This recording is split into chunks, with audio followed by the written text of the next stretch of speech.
Okay, and we are live, but I'm just going to let this stream breathe just for a second. Make sure we're good.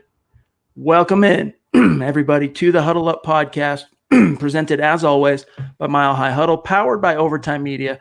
I'm your host, Chad Jensen. With me, as always, my partner in crime. You know him, you love him. He is Zack Kelberman. Zack, right as we are getting ready to go live, we're both logging on to our streaming service. We get notified by the streaming service that they're having connectivity, I guess I said that right, issues. And so that delayed us going live. And then it's probably fair to warn our listeners that because they notified us, they might be having problems on their end. If there are any connection issues or delay lags or anything, it's not on us. It's on StreamYard. Blame them. Yeah, I was about to go on a whole tangent blaming Spectrum, my internet service, but if anyone is experiencing that, just know it's not your internet, it's us. It's the StreamYard service, it's the the browser you're using right now, or it's the website you're using right now. So it's not on your end, it's on their end, and I'm happy to be on now, though. Usually it's my fault. We're a little late, but this time I was right on time, so blame StreamYard. Not a whole heck of a lot happening on a Monday, probably the last Monday, actually, before the legal tampering period opens up, Zach. But there are a couple of issues to talk about, including the fact that on Thursday, now the main thing I want to touch on, we'll talk more about this in just a minute, is the Josh Norman deal, what that could mean for Chris Harris, how it affects the cornerback market.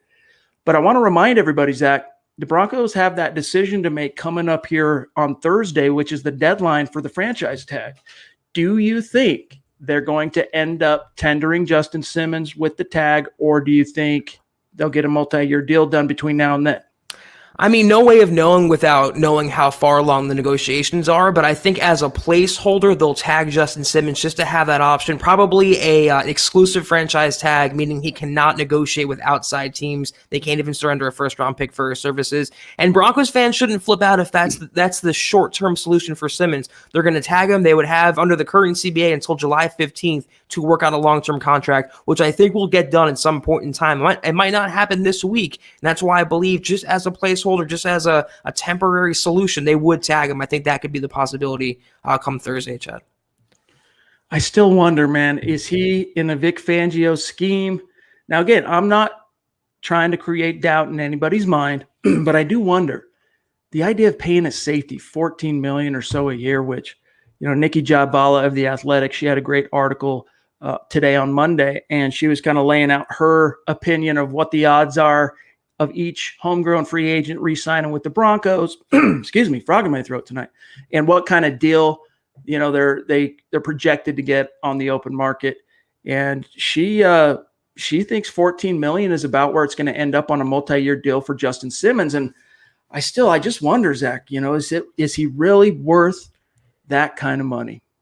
If both of us were ready to pay Byron Jones $16 million, he's a cornerback, there's not that much difference. I mean, I know cornerback is more important, but Justin Simmons, $14 million, it's market value. And let's not forget, he plays cornerback too, Chad. He can play nickel, he can play both safety spots. He's a great locker room guy. I mean, he's really the all-around player deserving of a fat contract. And 14 might seem like a lot for safety, a non-premium, non-sexy position, but that's just the going rate for young, just superstar level safeties in the NFL. And we wanted, Eddie Jackson coming from the Bears. We wanted all these players coming over. We're always ready to open up the pocketbook for outside players, but let's reward a homegrown guy who wants to be in Denver and fought his tail off to get better and being a Pro Bowl level guy.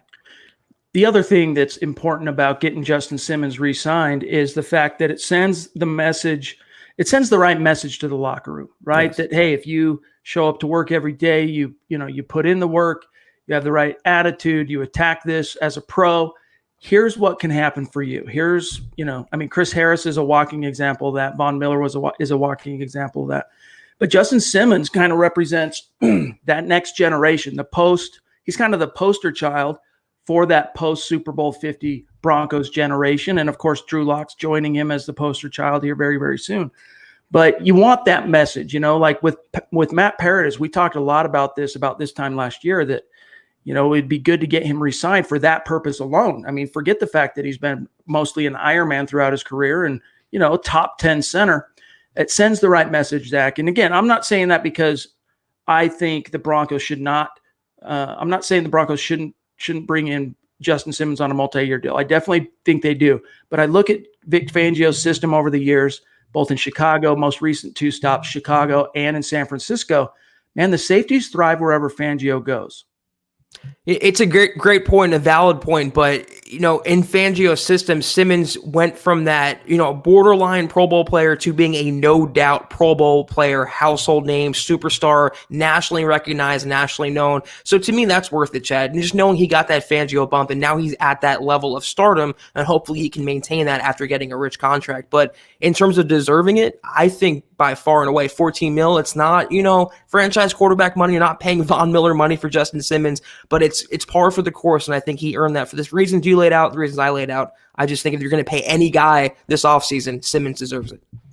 It's not that far off from Von Miller money, to be honest with you. I mean, we're talking Peyton Manning played on in 2015, his last year as a Bronco. He played on a $15 million salary plus incentives. If they, let's see, what was it? He took a pay cut from 19 million to 15 million, and he could earn back all 4 million plus probably a little extra bonus if they won the division, won the 1 seed, and won the Super Bowl. He would get it all back and then some. And of course, it being Peyton Manning, that's exactly what he did. But that's the type of contract Justin Simmons is in line for. He's going to get it, whether it's the Broncos or another team.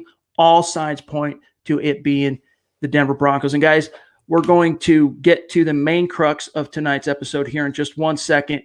Quick matter of business. Make sure you're following the show on Twitter at Huddle Up Pod. Simply the best way for you to keep your finger on the pulse of what's happening with this show in real time. And then to make sure you're up to date on all things Broncos, breaking news, analysis as it's happening in real time. Make sure you're also following the mother account at Mile High Huddle. Stay plugged in. And then when you get some time, guys, head on over to huddleuppod.com, as you can see here on your screen, to the merch store. Get yourself a hat, get yourself a hoodie like Zach's sporting the hoodie that we have up there.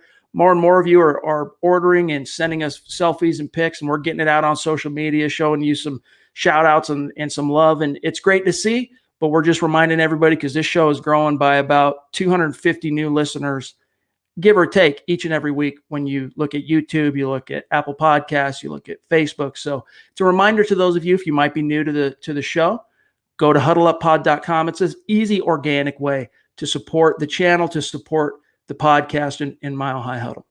All right, Zach, one other thing before we get to Josh Norman. Going back to this Nikki Jabvala piece, she laid out, as it relates Connor McGovern, that she believes it's a 75% chance the Broncos re-sign him, and not in the tens of millions, not in the 9 to 10 million, which is what I've kind of, based on my research and the people I've talked to, I've kind of felt like he was cruising for that top 15 center money, which puts him in the 8 to 10 million dollar range. Okay, she's thinking it's somewhere around 6 million, and that it's a 75% chance that he returns. Now, Zach, we knew coming out of the combine, Elway said, "Yeah, we want to talk to Connor. We're interested in bringing him back," basically, but just looking at what the market is likely to provide him, I just didn't see it happening. But she's saying 75% chance. So she's heard some things, and she's about as plugged in as anybody when it comes to Dove Valley. Yeah, it's definitely worth taking note, but that's right now, I think, baseline value for McGovern. That's the minimum I think he get on the open market. For 6, though, I'm a player. I'll do that any day of the week for a starting center who knows the system, providing continuity for Reisner, continuity on offensive line, considering he's losing Leary to the right of him as well. I would do that, no questions asked. 10 for McGovern, I would shy. I think I would balk from.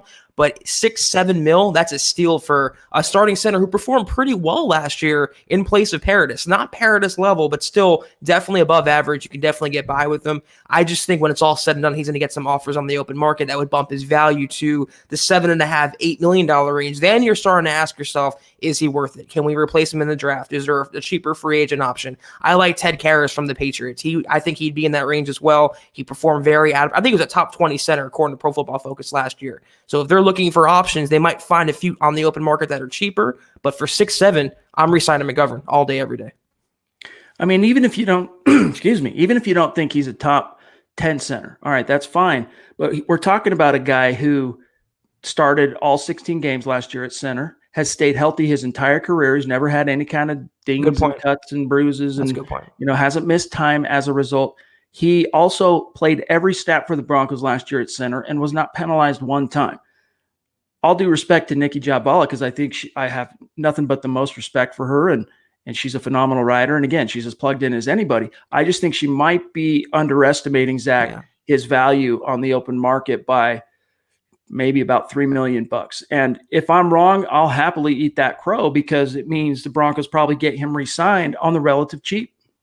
As the Broncos proved last year, even the above average, barely starting quality linemen get overpaid in free agency. It's just how it works in the NFL, because there's such a dearth of decent quality linemen in the NFL. I would not be surprised at all if his end value approaches the $9 million range, $9.5 million range. I think Job Ball was being a little homeristic to the Broncos' chances of re-signing him. And but for 6, though, for 7, I'm doing all day, every day. That's a steal for him. Edward, Denver Broncos for life. Look, he's sporting his new Huddle Up podcast shirt and his new profile pic, looking sharp, my dog. Good to see you. He tweeted us as well. Yep. Appreciate you, Edward. Yep, retweeted that. It's good to see you. Welcome, everybody who've been hanging out in the room. Evan, Chase, Robert, Scott, Mohammed, Kyle. What's up, guys? Word. It's good to see you guys. Let's see. I know we're going to talk about Josh Norman, but we've got a few super chats sitting here, and I don't want any of our great superstars here thinking that we're ignoring them. So let's grab really quick, and then we'll dive into Josh Norman. Jonathan jumps in with a $10 donation on Super Chat. Thank you, thanks, Jonathan. That means the world to us, bro. We shouted you out on Twitter. Well, we have every time you've donated to the show. Jonathan, if you're on Twitter, follow us. Make sure I know it's you, so that I have your Twitter account for after the fact. We can shout you out, stuff like that, tag you on Twitter. Zach, one more here, and then we'll grab. And this is Edward jumping in $10. Thank you, Edward. Superstar, the man, working his way up the Huddle Up podcast, Mount Rushmore of superstars. He says, "So ready for free agency and the draft. Go Broncos." We are too, man. It's Phil. I don't know, dude. Like the last 5 days, Zach. It's really, let's just say the last week or so. It's really felt like things have just ground to a halt, and nothing's really come out, nothing new to jump on.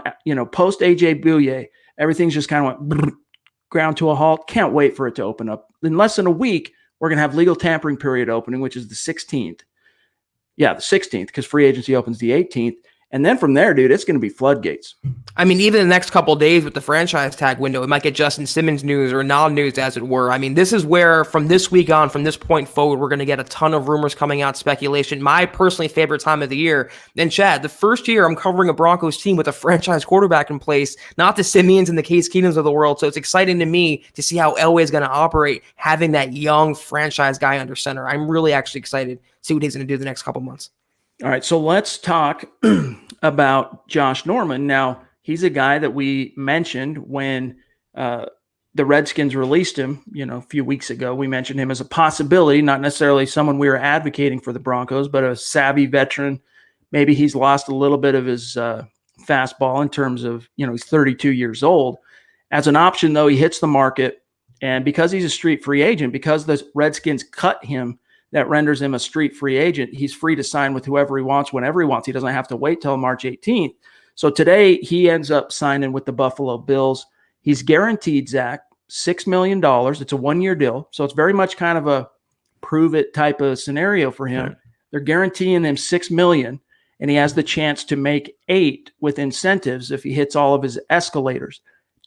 To me, I was a little bit surprised at how low it was. Now, some people think, no, dude, like that's what he's worth. And maybe it's true, but I thought still he had at least one more contract, 1-2-year deal worth pushing $10 million per year, but $6 million. What I think, Zach, is going back to right before the trade deadline last year, where the Denver Broncos offered Chris Harris a 2 new years on his contract, $26 million with basically half of it guaranteed. That's $13 million a year. He said, no, thank you. I'm starting to wonder if he's going to get that on the open market, Zach. For Norman, though, it just shows how far his value has plummeted and how bad of a season he had last year, Chad, where he was just roasted, he was benched, and he found one suitor the perfect landing spot because he knows the GM and their former head coach from his days with the with his former team. So, I mean, he has that connection, and it was a perfect landing spot for him. But $6 million for Norman, I thought that was about what he'd get in his 30s, coming off a disastrous year. For that money, though, I'm giving that to Amukamara. That's, to me, that's his money. That's what he deserves. I think he would come in the Broncos from day one and be a starting caliber cornerback. I wanted nothing to do with Josh Norman. I'm glad he's off the open market now, so we don't have to talk about him anymore. Yeah, it does kind of hint also about Prince Amukamara. They're similar age. They're both over 30. I think Amukamara has a little bit more momentum going his way in terms of, he didn't completely fall off a cliff last year like Josh Norman did, but he made between 9 and 10 million. It was like 9 and change last year for the Chicago Bears. I still wonder why. I'm still slightly surprised that the Broncos haven't already signed Prince Amukamara. Now, I know they just moved mountains and grabbed AJ Bouye, and that's probably one of the main reasons why Amukamara is still out there. But as a street free agent, he's free to sign. I'm wondering what kind of money he's holding out for. And he's looking across the NFL, and he's seeing a guy similar to him in Josh Norman commands $6 million on a 1-year deal on the Denver Broncos. I'm coming to him, and I'm going, hey, dude, 2 years, we'll pay you $16 million over 2 years with the first year guaranteed. Maybe even less than that. I think you could get him for less than that, possibly, Zach. I would do that in a heartbeat. The only thing is that it suggests to me the Broncos have a bigger move planned, or like you said, Amukamara is holding out for more money. I don't know which it is, but maybe you're right. Maybe that'll convince him, hey, I'm probably not going to meet my 9, 10, 11 in a year demands. I'm going to probably end up settling for 6, 7, 8. And if that's the case, Denver should come calling. I don't know what the holdup is, but I assume it's just a monetary, they're not on the same page there. I'm sure they made a call. We can speculate on that. Right. But the fact they haven't signed him, what are you going to say? Well, I was just going to say, it's not for lack of, like, you might think, well, it's like Chris Harris. He's waiting to see what kind of offers are going to be out there for him. Right. I mean, every team in the league right now is free to negotiate with Prince Amukamara. Like, he's a street free agent. So you wonder what's delaying this being a possibility. I think the Broncos, based on what we're hearing, the Broncos have a legitimate interest in him. But what it's coming down to, Zach, is at the right price. We're interested in bringing you in, Prince, so long as you're willing to take a little bit of a discount to be reunited with Vic Fangio. And Desmond Ray, by the way, jumps in on Super Chat with a $5 donation. Thank you, Desmond. He says, I actually think we'll keep Chris Harris Jr. What do you guys think? Nah, I don't see it at all. I really don't, man. He's been gone. I'm trying to think back. I think Nicky Jabvala had it like at a really low. It was below 25% chance Chris Harris Jr. comes back. Dude, you can't be publicly hailing the Chiefs to call you when you're still technically a Denver Bronco and not think that there's a little bit of rot underneath that log. Like, there's something going on there. And obviously we know what it is. This back and forth between he and Elway for the better part of the last year or so. This straw that broke the camel's back for Harris is AJ Bouye coming in and them absorbing that contract. And, he thinks that money should go toward him. Well, it's like, look, dude, the Broncos offered you the money. They offered to give you $13 million a year, which I think, Zach, is a pretty fair statement of and recognizing fairly where he's at in his career, and also still kind of rewarding him a little bit for contributions he's made to the club. I think any chance of him coming back was extinguished by his comments, like you just mentioned, after the Bouye trade, when he said, come get me. He acted like a scorned ex who is just trying to get back at his former partner, and that's how he is. He's a petty kind of guy. He's a money-driven, money-hungry kind of guy who thinks a lot higher about himself than the outside world sees him, and that's just going to be his reputation wherever he takes him, whether that's Kansas City or whether that's Vegas or wherever. That's the kind of person Chris Harris Jr. is. So I don't see any chance in coming back. If the Broncos wanted him, they would have signed him last year, not wait till this year. Well, I don't know, man. I don't know what to believe in terms of this tug of war between the Broncos front office and Chris Harris. I think, though, that they did make him a fair offer. He didn't accept it. And so, there's a little pride involved for Elway at this stage, too. He's like, look, dude, I offered you an extension, fair extension, by the way, which was an increase over your previous contract. Right. And you didn't accept it. So pound sand, dude. You think you can go find it elsewhere? Go get that. Like Elway, I think at this stage, he's kind of like, well, you reap what you sow. They didn't have to do that either. They didn't have to incentivize him another $3 million. I mean, he was under contract for that season. That was a good faith move by Elway, and Harris did not reciprocate that at all. So I believe Denver has been more than fair to Chris Harris Jr., and he's not giving them back in terms of negotiating or on the field prowess. Last year, he took a big decline off the cliff, and I think the Broncos realized that ahead of time. It's always smart to get rid of a player too soon than too late. Devin jumps in on Facebook, and he wants to know, this was news today as well, could Tremaine Johnson be a one-year prove-it-deal type situation for the Broncos? Kind of like Josh Norman getting his one-year prove-it-deal. Johnson was released today. What do you – I'm not high on Tremaine Johnson for whatever it's worth. I think the Broncos should avoid him. What do you think? There's a reason why the Jets are eating $12 million by releasing him right now. He was god-awful since signing that huge, at the time, record-setting cornerback contract. And if there's any veteran cornerback on the open market the Broncos should sign, it's not Johnson, it is Prince Amukamara. It just makes all the sense in the world. I mean, the Jets are gearing up to go after Bradbury and Byron Jones, but just because he was released does not mean he's a Broncos target. He was awful for a reason. He's on the street for a reason. He's going to want a lot of money. I wouldn't do it. Let's grab this from Nick on Facebook. He says, I want your guys' opinion on our left tackle situation. My opinion, after CBS reported that Trent Williams is looking for roughly $20 million annually, which is a bit too rich for my blood, at this point, I would love to pick up Jason Peters and use a third or second round pick to have someone behind him for the next 2 years, learning under Peters to take his place after he decides to hang it up. Thank you, Zach. Nick. For what it's worth, at $20 million, I'm off the Trent Williams train. All right. And this is a guy I was advocating last week for the Broncos. Pick up the phone, and I'm okay with sending a second round pick to Trent Williams, but to re-sign him at $20 million per year, no way, dude. I know he's considered the top left tackle in the NFL when he's on the field, but he's 31, dude. No way am I even considering paying him $20 million. I mean, he's on the cap for 2020. I think it was $12.5 million is what he's currently booked to make, Zach.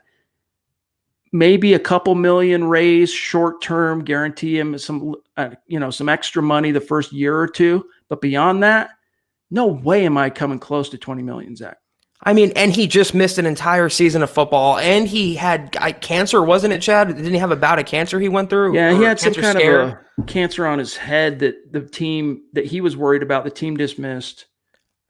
Pre-cancer, like some kind of pre-cancer. Right. I can't remember the whole story. I don't want to steer anybody wrong. I'm not trivializing that, but I don't want to spend a second round pick and $20 million franchise quarterback money for a 31-year-old tackle who, and I'll say this again, might not start. He might not beat out Garrett Bowles. You never know he might get injured again and Garrett Bowles could be starting. It's just a lot of money to spend on a guy when you already have, right now as it stands, your two starting tackles on paper. Cheaper than that, I'm willing to consider it. A third round pick, willing to consider, but $20 million and a second rounder, no. Give me Jason Peters for a 1-year deal. Go draft a tackle. Then you still have both your guys, and you're saving a lot of money in the interim. There is the connection that Peters has to Pat Shurmur. You don't want to completely discount that. He is 38. I think if the Broncos, Evan, we're going to grab you next. Hold on one sec, buddy. I think if the Broncos were in a more dire situation where one of those two tackle spots were unresolved, I think. But then again, actually, as I go down that train of thought, Zach, you don't know what you're going to get from Juwan James. Like, you hope he bounces back. You hope that since it's an even year, you get him for 15 or 16 games. But, dude, that was off the reservation last year. The way he kind of just, from week one on, the back and forth between him and the team kind of sending out smoke signals, questioning his toughness, and then him coming out at the end when he's clearing out his locker after week 17 saying, I tore ligaments, and like basically implying that the Broncos were asking him to play on a torn knee and whatnot. Like, you just don't know what you're going to get. And if that's the case, I mean, you've got upwards of $57 million today in cap space. If you got to pay, I don't know what you could get done with Jason Peters, but let's say $5 to $6 million on a 1-year deal to come be your swing guy. Hey, dude, I'd be all over that. I mean, the thing about James, though, you just gave him a $50 million contract. You got to give him one full season, Chad, as a starter. You got to let him show what he can do or cannot do in this offense. And that's why you're going to spend $20 million on top of that in a second-round pick. It's just too rich for my blood. The only thing I was going to say, I'm glad you brought that up. If there's one team and one GM that would do this, that would bring in an injury-prone lineman and give him a lot of money, it's the Denver Broncos. It's John Elway. You cannot rule it out completely. That's just way too much for me. I was already wavy with the second round pick, but $20 million on top of that, no way at all. Evan jumps in on Super Chat, $5 donation. Thank you, Evan, becoming one of our superstars. You guys are awesome as always. What is your ideal realistic offseason? Starting at in-house moves to free agency to the first few rounds, go Broncos.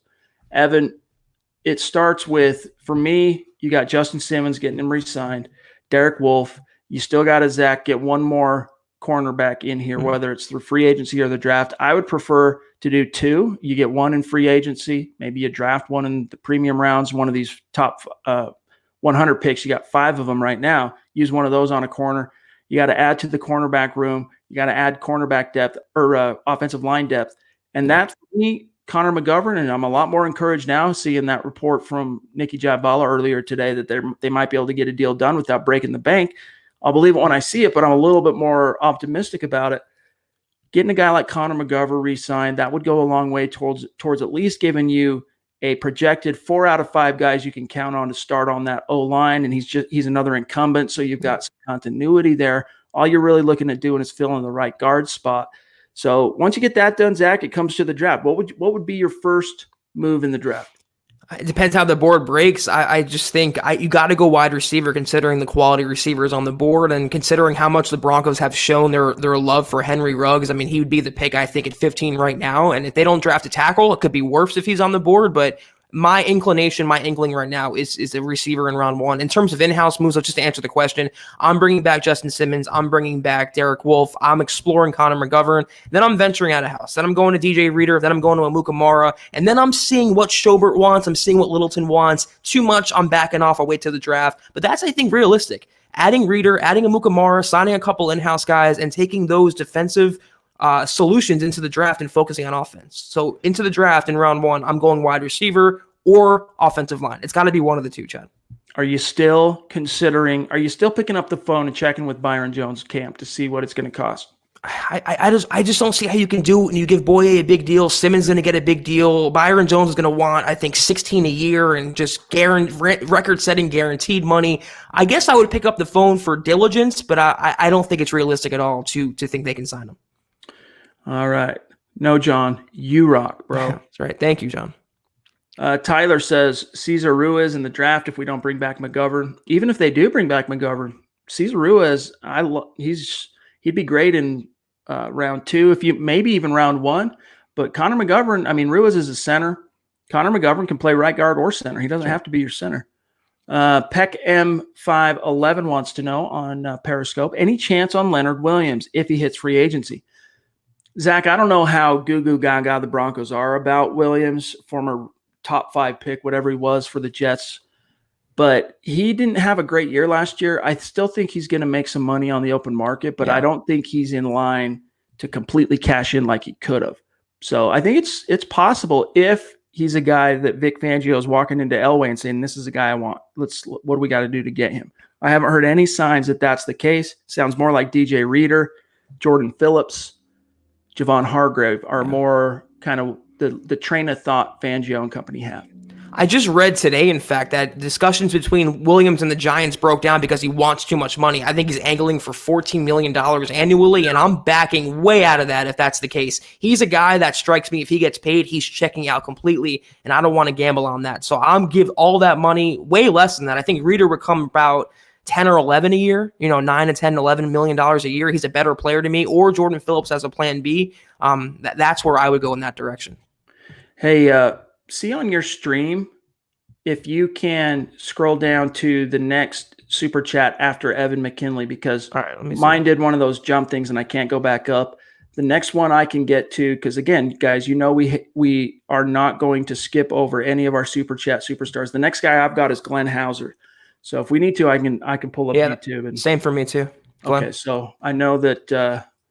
Let's grab grab Glenn real quick, and then while you answer his question, I'll pull up YouTube. Thanks again, by the way, Glenn. Thank you. $5 donation, it means a ton to us, bro. He says, which free agent signing would be your biggest fear? And conversely, which free agent signing would you make dance in the streets? Your answer is that. Before Boye, it was Byron Jones that make me dance in the streets. I just think he's a really, really top-level cornerback. But, as it stands right now, being realistic, if the Broncos can get an inside linebacker like Schobert or Littleton for not breaking the bank money, I would dance in the streets. If they can get DJ Reader for a fairly team-friendly rate, I would dance in the streets.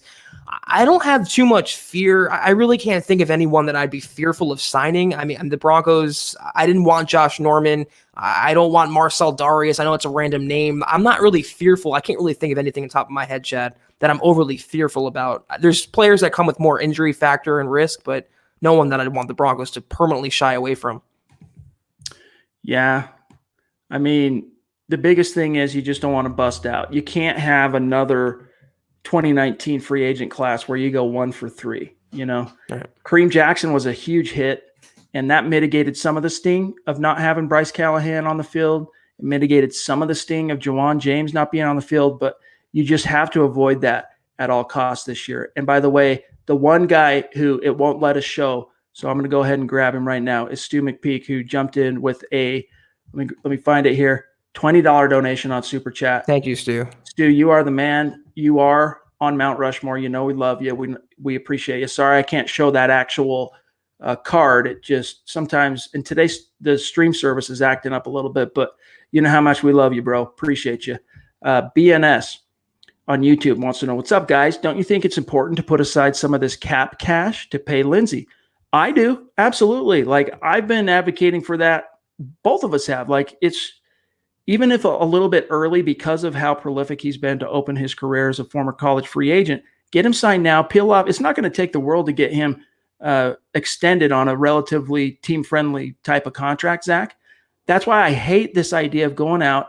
One of the many reasons why I hate the idea of the Broncos going out and spending money outside the club on a starter type running back. You've already got one. You've got your starter type. His name's Phillip Lindsay. Give him some money, incentivize him, encourage him, and bring someone in to compliment him, but not to kind of compete with him as the starter. He's earned that, I would think, after back-to-back 1,000-yard rushing seasons. I'm glad you said that, because there's one name that I'd want the Broncos to be fearful of. That's Melvin Gordon. I want nothing to do with him at all. He's injury prone. He's going to be expensive. And for the reason you just said, Lindsey is the guy. He is the number one running back. He is the star of the offense. He is your game changer. The Broncos need to feed him and feed him often in 2020. In terms of signing him, though, it's always scary investing in a running back. Look what the Cowboys did with Zeke last year. $90 million, already regretting that move. But Lindsey is a guy that you want to reward. He's a homegrown, undrafted free agent, worked his way up from the sixth string into a household name.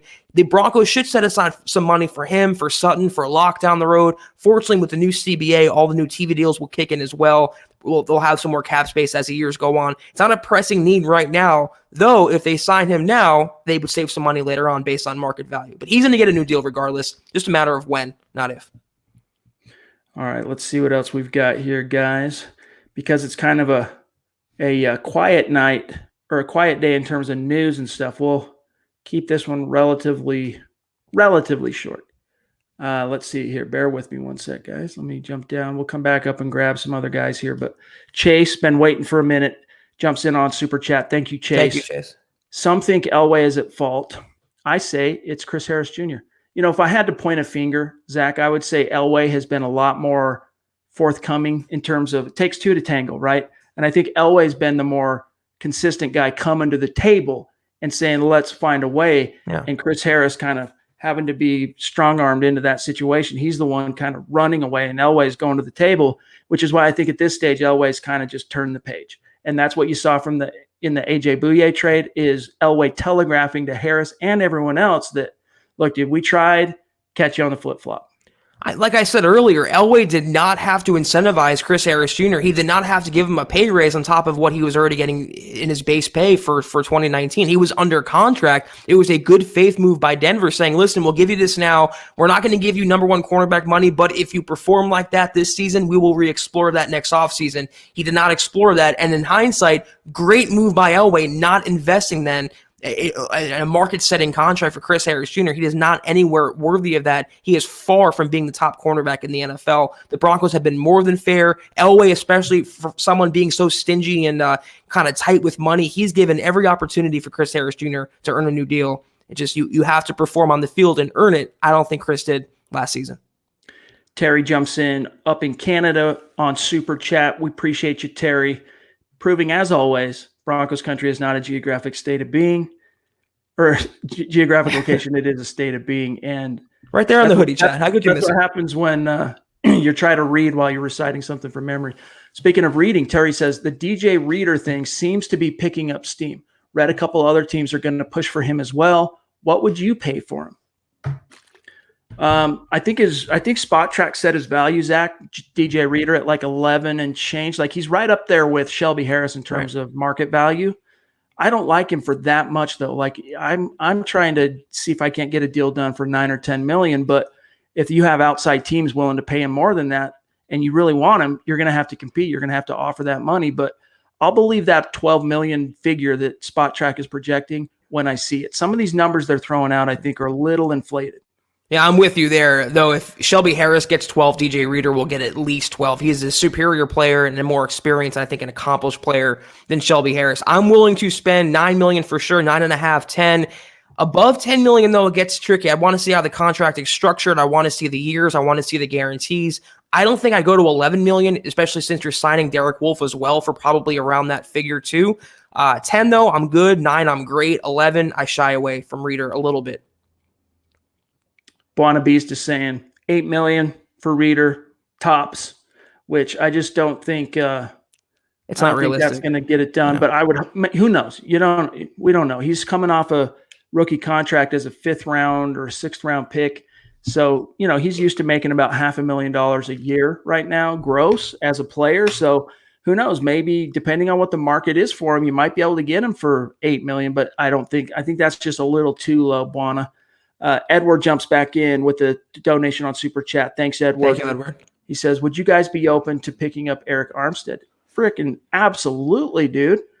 I would love Eric Armstead in this defense, but he's a guy that, we've heard buzz San Francisco might end up franchise tagging him like Chris Jones in Kansas City. But even if they don't, Zach, he's going to command big dollars on the open market. The question is he worth 14 to 16 million per year? It's a good point. I think, at 14, and if Reader's going to get 11 or 12, I think you spend the extra 2 million and get someone of that caliber like Armstead. But I don't think he's leaving the 49ers side. I think they're going to find a way to keep him. They figured out last year that you win in the trenches, you win with the pass rush, and they have probably the best pass rush in the NFL right now. Armstead would be my number one defensive line target, but Chad and I haven't really entertained him because there's not much of a chance he's going to leave the Bay Area. If he did, he'd be the number one target, but I'm settling for Reader in a plan B scenario, just not approaching 12 million or what Armstead, could flirt with at the bare minimum. I mean, the flip side to the coin is the Broncos are going to have some serious money to spend this year. And that's another thing too that Nikki Jabala brought up in her piece, is that she doesn't think Derek Wolfe is going to command anywhere near the 10 million mark that he's kind of been projected. I don't know. I've heard it from a few different places. I won't say who, and I mean, I don't know, dude. I still think because he's coming off a season that was cut short by injury, Zach, the idea being that he's going to have to take a prove it deal. If that's the case, it benefits the Broncos big time. Like, hey man, come back. We'll re-sign you. You're going to have to prove you can stay healthy for a year, and then maybe we can, give you a multi-year deal, but we'll see how it shakes out with Derek Wolfe. But you've got to get that resolved first. I mean, if you could get Derek Wolfe back and get Eric Armstead, even if you didn't get a DJ Reader, okay, you have Mike Purcell to man the middle of the defense as your nose tackle coming back on an expected RFA tender. Plus, they can draft a guy. I mean, nose tackles aren't, you'd like to have an elite one, but they're not exactly hard to find either. Look at Purcell last year. He came out of nowhere and just changed the whole defense. So Armstead would be a target, but I think he's going to price himself out of the Broncos' range. And that's even assuming he leaves San Francisco, which I just don't see happening, Chad. Joseph jumps in on Super Chat with a $20 donation. Thank you, Joseph. Means a lot. He says, anything new with signing Simmons, and how much longer till we cut Flacco? So the news, Joseph, as it relates Simmons, is that the deadline for the franchise tag is Thursday. So expect some kind of movement between now and then. If it's not the news of a multi-year deal being struck, he's going to get tagged. So we'll have a for sure answer on Simmons by Thursday, even though we already know what it's probably going to be. We'll have it for sure by Thursday. And then Flacco, it's I don't think there's necessarily a deadline I'd have to do some research on that. I don't want to go out on a limb, but there's a chance that you could see a moving on from Flacco between now and next. What is the 18th? Is that Wednesday? Yeah, a week from Wednesday. Yeah. Yeah. So there is a chance, but I don't know. I mean, they might drag their feet. I still think ultimately Flacco is going to be gone, Zach. I just don't know if it's going to happen between now and next Wednesday. Yeah, they might have to work out an injury settlement or something. Exactly. It might be a side deal or some sort of, formality, but he's going to be gone. He's not going to be with the Broncos for 2020. They can finally turn the page and just extinguish that bad karma from the locker room once and for all. All right, let's see what else we got here, guys, from Frankie. Hey, guys, wondering if you think someone in the tight end room might have their breakout year this season. Yeah, bro. Noah Fant. Yep. Noah Fant, dude. And that's the thing that so much was made about the idea that Pat Shurmur's offense is not tight end friendly. That's not true. He just doesn't use a lot of multi-tight end sets. The number one tight end is going to eat, dude, and that's Noah Fant, Zach. He could be basically like what you saw from Cortland Sutton in 2019, where really encouraging rookie campaign, and then all of a sudden in 2019, like a quantum leap forward into I'm one of the best. You could see that from Noah Fant this year, especially in Pat Shurmur's offense, and especially with Drew Lock as the trigger man entering his second year in the league. Fant is a guy that I can see having double-digit touchdowns, especially being a huge red zone target. Drew Lock is going to love throwing to this guy for a full 16-game season. Even if they draft Ruggs or Lamb or Judy, I think Fant will be the number 2 progression in the passing game behind Cortland Sutton. They've already shown a little bit of a connection on the field that's going to grow, I think, this offseason into the regular season. He could be, an 800, 900-yard guy, can have 10 to 12 touchdowns. Definite breakout potential, even in Shurmur's offense. Ron W. jumps in with a $10 donation on Super Chat. Ron, if you're on Twitter, man, hit us up because I shout you out each and every night that we have you in the stream here, and I just have to type your name. I don't know if you have a Twitter account, but I'd like to know what your handle is if you do. He says, see us, Chris Harris. We now need a Mukamara, Randall Cobb, DJ Reader, and Joe Schobert, and it'll be a successful free agency. Draft a tackle, tired of washed-up linemen. I also received my shirt. I'll post at some point. Nice. Thanks, guys. Good. Hope you like it, Ron. Yeah, we want to see it. But your thoughts there for Ron? I love that haul. I mean, that's pretty much every free agent target I want the Broncos to go after. Randall Cobb, I know he's not very popular in Broncos country, but if there's a retread veteran receiver they should go after, it is Cobb. He has slot ability. He had a bounce-back year with Dallas. He has special teams ability. I'd love to add him to the mix and draft a guy like Henry Ruggs or CeeDee Lamb and just completely supplement the receiver room. Reader, we've talked about it ad nauseum, Prince Mukamara. And then in the draft, get your tackle. I'm also tired of these injury-prone, washed-up, retread linemen. Go draft a developmental prospect. We've been talking about that, Chad, since our very first podcast. They haven't had a guy in the building they can develop. I'm tired of leaning on the Jake Rogers and the Elijah Wilkinsons of the world. I want a premium prospect that can come in at a moment's notice and start if Bowles becomes Bowles or James becomes, the bad Juwan James. All right, guys, we're starting to run out of time. We'll grab a few more here. Everyone that's already weighed in on Super Chat, we'll make sure we grab you, and then we got to get out of here for tonight. Jake jumps in on Super Chat with a $5 donation. Thank you, Jake. He says, it seems like Elway overspends on someone every year. Who do you think that will be, or what position will that be? Zach, my opinion is, even with A.J. Bouye in the fold, if Elway overspends, it'll either be adding another cornerback or on the offensive line. Somewhere like, I fear him going like all in on Brandon Scherf, which if you end up landing a Brandon Scherf, he's a great player. He's going to command big money, but you worry about the fact that the last 2 years he finished both seasons on injured reserve. I can also see Elway, like I mentioned, going after Trent Williams and paying him that $20 million and giving up his second-round pick. So I agree with you. Also, defensive line, I can see him bringing back Derek Wolfe above a team-friendly rate and also adding a DJ Reader for, $11, $12 million a year. Or cornerback. I don't know if a trade for Darius Slay's in the works, but a Mukamara maybe at a higher rate or someone like Ronald Darby on the open market or whoever. I agree with you. Secondary, defensive line, offensive line. I think that's where Elway will look to overspend this offseason. Matthew, for what it's worth, when I say, let me pull up YouTube, when we stream live, we're connected to YouTube, but we're not actually on YouTube as we stream from the platform. So what we see is the same comment stream you see on YouTube, watching it from YouTube, or even our viewers on Facebook. What you see is what we see.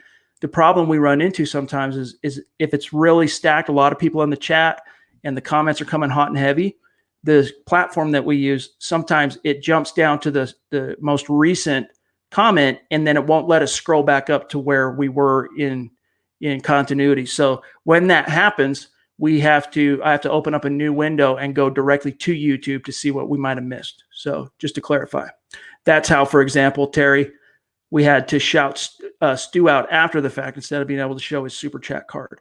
And it happens once in a blue moon. We hate it when it happens. There's no way to control it other than us not being quite as long-winded at the top of the show, but we want to answer everyone's questions, and every once in a blue moon that happens. So, all right, let's see what Andy says. I understand the left side of the O-line issues. We have a good mobile quarterback, correct? Get the best wideout to help him complement Sutton.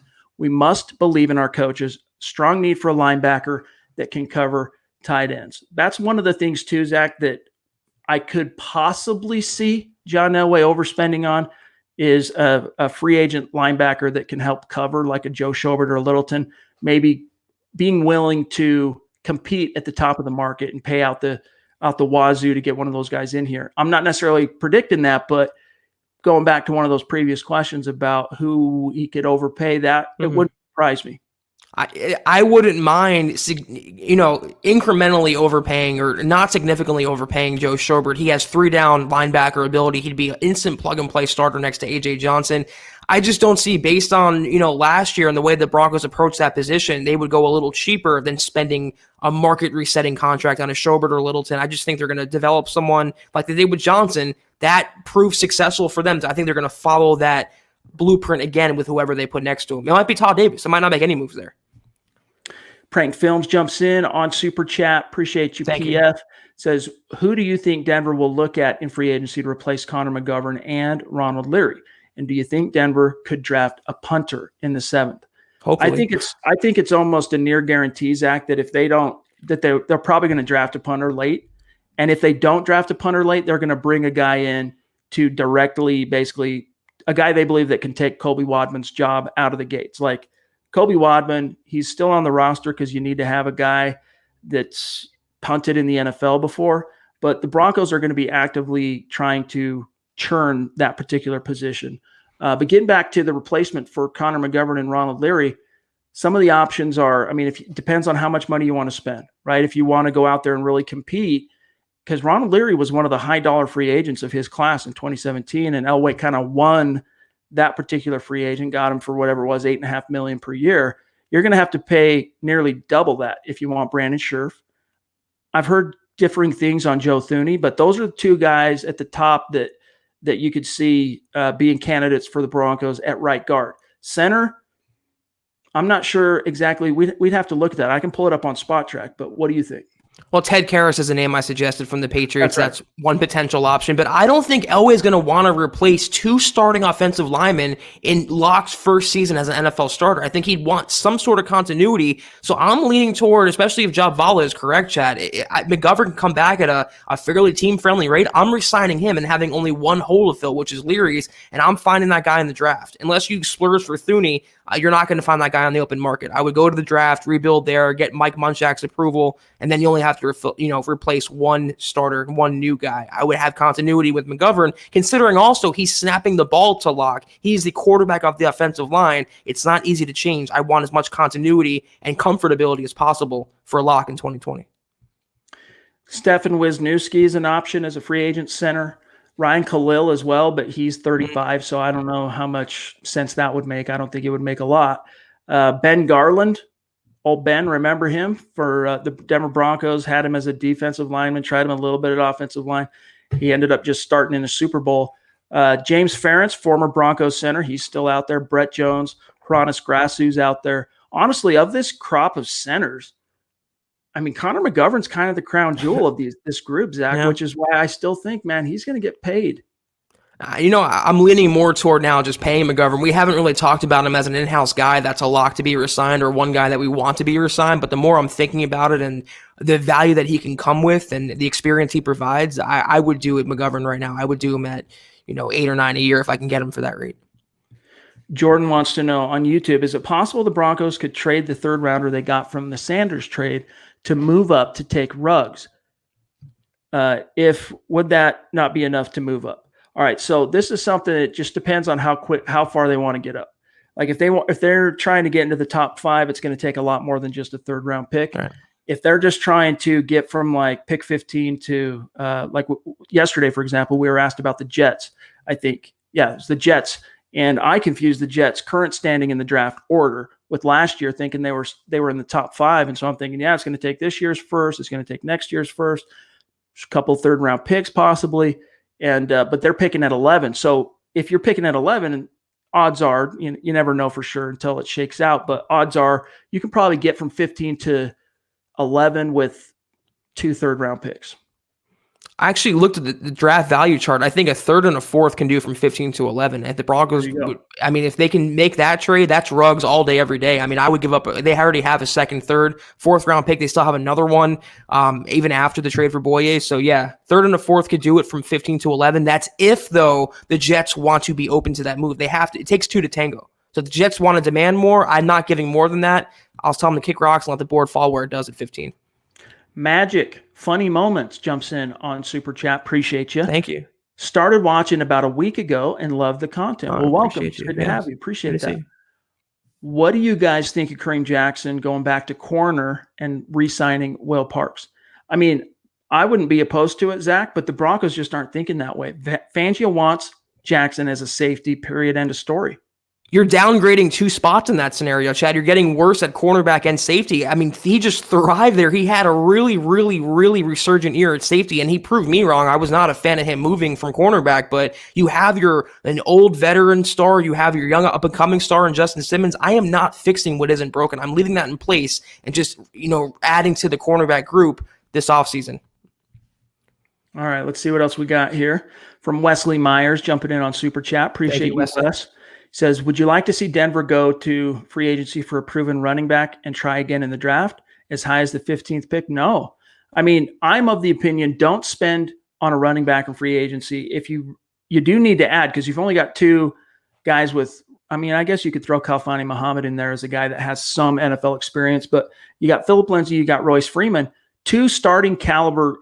Phillip Lindsay's already a starter. He's not a bell cow because of his size, but he's a starting caliber guy. I think you could argue that Royce Freeman is starting caliber. Like if push came to shove and the Broncos had to play football today, they could get by with those 2 guys. But then behind them, we've already learned that Devontae Booker's not coming back. Theo Riddick's not coming back. So what I'm saying, Zach, is don't go spend money on a high risk position like running back. You need to add to the group. You need to add to the room. Do it in the draft. I'm just so surprised that it seems like the collective temperature on Lindsay is not that hot in the Broncos fan base. He is the guy. I don't want a Melvin Gordon. I don't want a first-round running back. I am not touching running back, Chad, until at least the 3rd round, if not the 4th round. I'm ignoring that position completely. The Broncos have bigger needs. They have their superstar. They have a pretty good backup guy in Royce Freeman. You don't have to prioritize that. You have your 2 guys in place already. Just add to it later in the draft. Don't spend money on a retread. Don't waste draft picks, high-round draft picks. Just add to it later on. That's how I would attack it. I wouldn't be completely opposed to them going out and paying small money on like a DeAndre Washington. Remember the Raiders' third down back, a guy who can come in and catch passes right out of the gates for you. But yeah, I'm with you. Even late draft or college free agent ranks, let's not forget, Broncos grabbed 2,000-yard rushers in the last 7 years out of the college free agent ranks, and C.J. Anderson and Phillip Lindsay, and they won a Super Bowl with 1. Both guys made it to a Pro Bowl. It can be done. Mark jumps in on Super Chat, one of our superstars, with a $5 donation. Appreciate you, bro. Mark. Love that gear in your profile pic. He says, "What's up, my guys? If Garrett can clean up his toilet bowls, then I'll be sold. Until then, I agree with Zach Perna. I have to see more progress." That still throws me off, man, because Zach's my friend and Brandon's my friend. To see Zach Perna, my brain does one of these. Anyway, your thoughts. Always makes me smile, though, so I appreciate that, Mark. Absolutely. Speaking of Hall of Fame, Brandon Perna, Hall of Fame. We all know it. Jonathan jumps back in on Super Chat. Appreciate you, Jonathan. Remember, hit me up on Twitter if you're on. Says, how likely do you think we can sign Prince Amukamara to go along with AJ? I think it's extremely likely. We know both sides have an interest. It's just a matter of the nitty-gritty. Winnowing it down to bottom line cost, what's it going to be? We'll see, but I think this Josh Norman deal is a sign that Prince might have to recognize he's not going to find a $9 million plus deal on the open market for a player of his relative accomplishments the last few years, even though, again, he hasn't fallen off the cliff like Norman did last year, but he is getting up there, and he didn't have a great year for the Bears last year, and he was made almost $10 million. He's not going to get that again this year. It makes almost too much sense to happen, Chad. And the more days that go by and it doesn't happen would lead me to believe the Broncos aren't as high on him as I think the fans are. But like you just mentioned, it's a great point. Now I think Norman signing for below market value and taking a real prove-it deal could encourage Amukamara to say, listen, I'm not going to get more than that on the open market. I know Vic Fangio. I know this system. I can come in, rehab my value, and score later on the next offseason. So it's likely. I think the Broncos are now hoping to work out the financial aspect ahead of the signing period to get him in the building and focus on other areas on the open market. Joseph jumps back in on Super Chat with the $5 donation. Appreciate you, Joseph. Thank you, Joseph. Is there any chance Deshaun Hamilton competes for the second wide receiver job? I think there's a good chance he has a much better year. Thanks again for everything, guys. Yeah, that's one of the things you don't know about last year is he finally came on down the stretch once Drew Lock was inserted. You don't know if that's a false positive, to use a popular term around Dove Valley right now. But yeah, it depends on exactly how they fill that slot, Zach. If it ends up being a number 15 overall pick wide receiver, they're going to give that job probably to the rookie first round pick, and Hamilton will kind of rotate in and out at number 3. But he's going to get a chance to compete on this roster and for playing time because he is a savvy route runner. He's tough. He catches the ball over the middle. That one drop that he had in the end zone against Oakland week 1, that was the exception. That's not the rule for Hamilton. He's usually very sure-handed receivers. Maybe I'm more down on him because I never was a crazy fan of his pick, but to me, he strikes me as a career upside number 3 guy. Never going to be a number 2, never going to be a star, never going to be a household name, but you always need guys like that to round out the depth chart. If he could be number 3, number 4, he showed a decent chemistry with Locke on the field. He actually got better once Locke was inserted into the lineup, so hopefully that's a sign of things to come, but it's not going to preclude the Broncos from taking a receiver. They still need a speedster at the number 2 spot. Sutton's the number 1 guy. That's why I said on yesterday's pod chat, it could be a battle for 1 spot or 2 spots between Tim Patrick, Deshaun Hamilton, and Juwan Winfrey. I mean, they have 3 young guys who are all mostly possession receiving threats, no true speedsters among them. It could be a battle to see who lasts, and whoever does get those spots, they'll get playing time, just not starter snaps.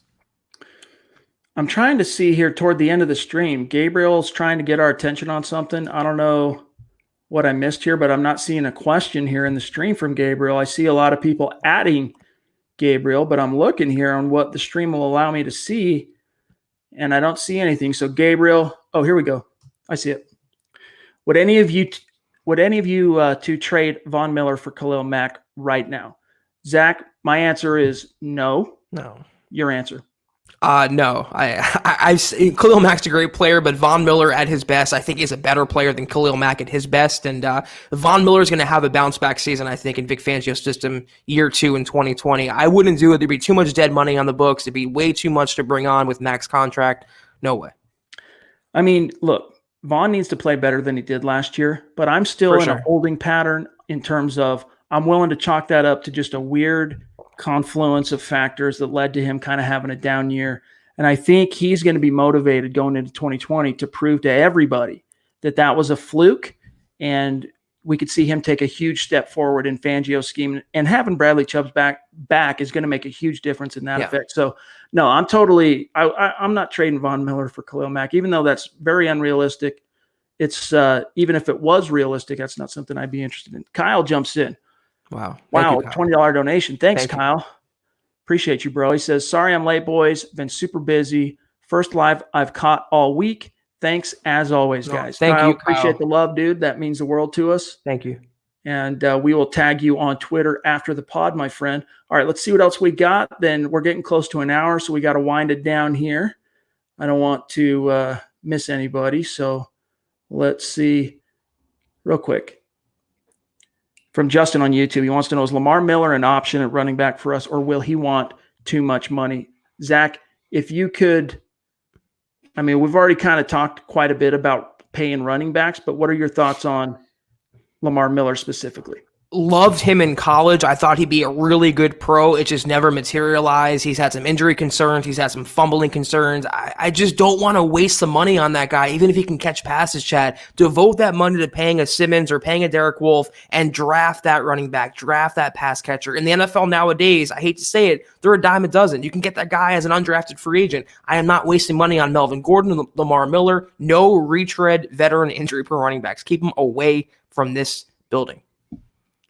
And honestly, I mean, last year he made his cap number was $7.2 million for the Texans in 2019.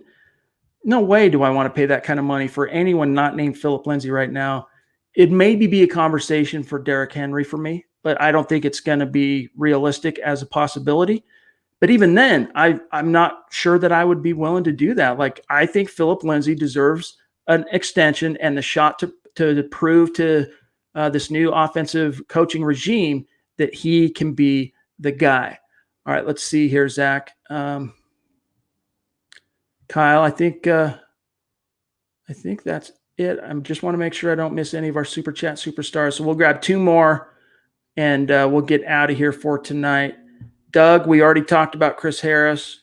Neither of us really see much positive coming that way in terms of him reuniting with the Broncos.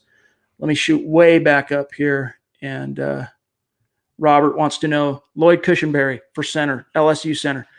I'm really high on Cushenberry. And if he ended up as the first round pick for the Broncos at 15, I wouldn't shed a tear. Like, he's like Dalton Reisner. He's a plug and play, Pro Bowl caliber guy within his first couple of years in the league. I love the idea. And if you can get him in the second round, it would be the dream. Yeah, I would all day, every day, Cushenberry in the second round. I think he will be a first-round pick, though, and if the Broncos want to trade down to the 20s, I'm all for that. Great value pick there. Can be an instant starter, but there's so many dominoes that have to fall. McGovern would have to be gone. They'd have to pass on a wide receiver, pass on a tackle. If he makes it to the second round, premium target. Late in the first round of the trade down, premium target. At 15, though, bigger needs, I think, and more better players on the board. Nick, a.k.a. Anubis GOE on YouTube, jumps in. This is the last one, guys. Then we're going to wish you a good evening. He says, I read a third mock. Read a three-round mock. My favorite quote was, similarly to how the Chiefs have built their skill positions on speed, Denver could build it on size and vertical ability. How many defenses in the NFL would have an answer for a Sutton, CeeDee Lamb on the outside, Noah Fant at tight end, Chenault as a big slot? You guys, thoughts also? Okay, yeah. Dude, I don't know about it necessarily rivaling. Well, it's just there's different ways to skin a cat, right, Zach? And as long as you have the right trigger man, there's a lot of different mix and match type of things you can do with skill positions. And I think the Broncos do have that trigger man in Drew Lock. And I think it's just a matter of, at this stage, I don't know how realistic it is that you're going to get both CeeDee Lamb and Chenault in the draft, but if you did, man, that would be a dream. Yeah, that was my thought as well. It's just, as great as that would be, and I would love if that happened. It's just there's no really realistic chance of that happening. But like you said, Chad, franchise quarterbacks can make everyone around them better. I mean, literally look at what Tom Brady has done for 2 decades now. He's never really had an all-star supporting receiving cast aside from maybe Gronkowski, and he's just made everyone better around him. Just Jags, no-name guys. That is the power of a franchise quarterback. It would be great having Lamb and Chenault, but one of the two I will take, and it would make this offense, I think, to a top 10 unit. Very explosive. A lot of points on the board. Joseph jumps in on the way out with another super chat. Appreciate you, Joseph. Thank you, Joseph. That means the world to us, my friend. And Justin jumps in as well. First time putting up money. Bit well worth it. And thank you guys for being so honest. Love you guys to death. And I'll be buying some merch soon. Thank you, Justin. Dude, seriously, guys. It means so much to us. Like, we take this so seriously and are honored that you guys would support our podcast financially in any way, shape, or form. I mean, we love just having you here and being a part of the conversation. And so when you guys show us that kind of love, and Justin, chipping in like that, it just I have to pinch myself sometimes because Zach and I are absolutely lucky to have such a passionate and dedicated and outgoing listener base that is just so locked in on this show. Like we are very lucky and we appreciate you guys. We talk about it all the time off camera, and we're speechless sometimes. We're just so appreciative of how the podcast has grown. And when we started Super Chat, we had no visions of having of this monetary support, and we cannot thank you guys enough. We love just hopping on here and talking Broncos football. We did it as a straight pod. We did it as Facebook Lives and videos in any form, any medium. We love doing it, but to have you guys along for the ride, it sounds cliche. It sounds like it's BS, but it's really the truth. We love communicating with everyone. And I see some questions coming in chat. I didn't get to my question. There are so many questions coming in. It's a good problem for Chad and I to have. We love entertaining it, but it's just we try to get to everyone, and some get lost in the fold. But we see everyone's support. We see all the questions, and we are completely appreciative. We talk about it all the time. So again, thank you so much, guys.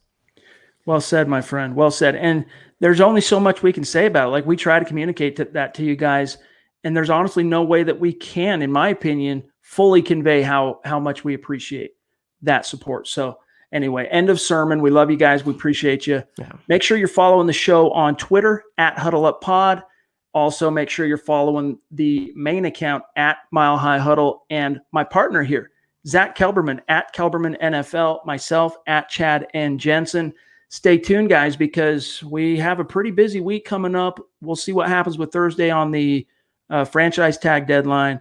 We've got the draft coming up in April, and Zach and I, we've already booked our rooms for Vegas. It's happening. We're going to be there. It's going to be awesome. More details on that as we get a little bit closer, but free agency next week, followed by the draft. It's an exciting time. I know we're all sick and tired of the speculation in terms of, we love it, but some guy, it can wear you down just wondering what's going to happen. That resolution's coming soon, at least in free agency here within a week or so. And we are just geeked out of our minds to break it down and talk about it with you guys. So we're out of here for tonight, guys. Tomorrow you'll have a fresh episode of Building the Broncos. And then Zach and I will be back in the saddle Wednesday night, 6:15 Mountain, 8:15 Eastern. Until then, Zach, have a great start to your week, my brother. Have a great start to your week as well, Chad. Everyone else, we'll see you guys on Wednesday night. All right, guys. For Zach Kelberman, I'm Chad